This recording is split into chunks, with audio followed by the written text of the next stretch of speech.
Недавно вице-премьер, министр по вопросам реинтеграции временно оккупированных территорий Алексей Резников сказал, что Минск не является площадкой, на которой можно достичь мира, и не нужно ждать от него какого-либо чуда. Давайте вместе послушаем сейчас Резникова.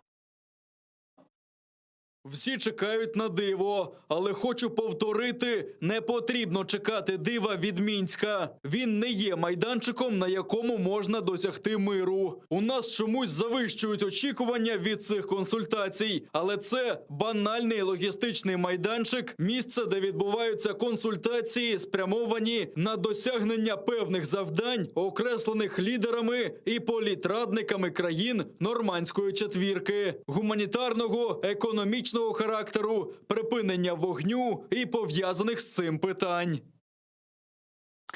Также Алексей Резников сказал, что Минские соглашения следует пересмотреть и подписать на их основе более выгодные Украине. Цитирую: «Если Минские соглашения больше не работают, то давайте подпишем другие, например, стокгольмские. Почему нет? Швеция будет председательствовать 1 января в ОБСЕ. Этот вопрос политической воли лидеров европейских стран и не только европейских». Конец цитаты, сказал Алексей Резников. Это реально, как вы думаете, пересмотрение Минских соглашений, а подписание нового какого-то соглашения? Более того, измена места дислокации.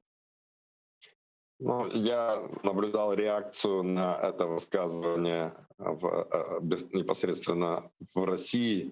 Но давно я не слышал таких издевок и сарказма по отношению к нашей стране, потому что чудесно россияне понимают, что ключ от мира лежит исключительно в кармане одного человека, который обитает в Кремле.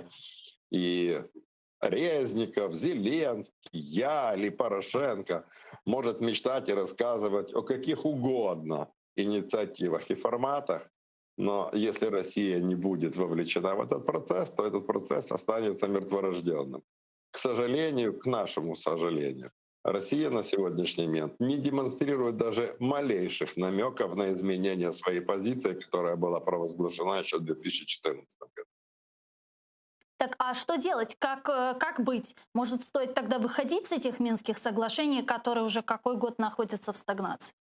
Ни в коем случае Украине выходить из Минского процесса нельзя, потому что действительно, несмотря на то, что заявления некоторых политиков или псевдоэкспертов, которые утверждают, что Минские протоколы утверждены Советом резолюции Совбеза ООН, это не соответствует действительности.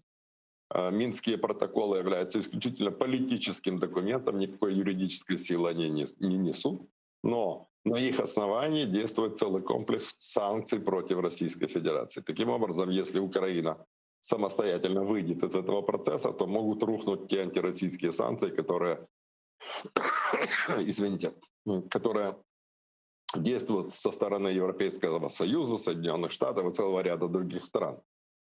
Если демонстрировать верх дипломатического искусства, то хотелось бы, чтобы наша власть нашла возможным принудить Российскую Федерацию выйти из Минского процесса. Да, это было бы чудесно.